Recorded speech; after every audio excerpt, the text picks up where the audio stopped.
Il-ħabi u l-ħlas ta' taxxa dovuta ma jmorrux flimkien, iżda l-Partit Nazzjonalista tipprova jagħti l-impressjoni li jista' jagħmel dan bl-iskema ta' dejn sigret. Jirriżulta li mhux se jkun il-Partit Nazzjonalista li jħallas it-taxxa fuq l-4% interessi li suppost se jitħallsu kull sena. Iżda se jħalli lill-individwi li investew biex iħallsu din it-taxxa li suppost tammont għal 15% fuq l-imax. Iżda l-mistoqsija kbira hi kemm dan jista' jkun assigurat meta l-Partit Nazzjonalista jibbaża l-iskema tiegħu fuq il-fatt li se jżomm kollox anonimu. Mistoqsi kif din it-taxxa se titħallas, Simon Busuttil ħarab il-mistoqsija. Kif tista' tiżgurani li dawn il-4% se jitħallsu t-taxxa fuqha? L-għonet nixtieq nirringrazzja lilek u lis-Super One għar-riklam kbir li qiegħda tagħmilna għal din l-iskema.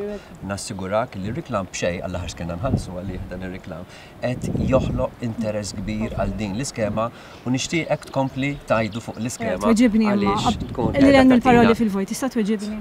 Le, b'rispett kollu. Infaċċjati bi kritika kbira marbuta ma' din l-iskema li tista' tintuża l-ħasil ta' flus u lanqas se jsir due diligence, issa l-esponenti tal-Partit Nazzjonalista qed jażlu li jaħarbu l-mistoqsijiet. Hekk għamel il-kap tal-Oppożizzjoni f'konferenza tal-aħbarijiet li fiha tkellem dwar it-trasparenza. Dr. Busuttil, ma uġibnix fuq l-iskema ċedoli. Ma uġibnix però. Pero saqsejtu xi ħaġa ma uġibnix. Dr. Busuttil, fuq l-iskema ċedoli se tkun qed tagħmel due diligence, Dr. Busuttil.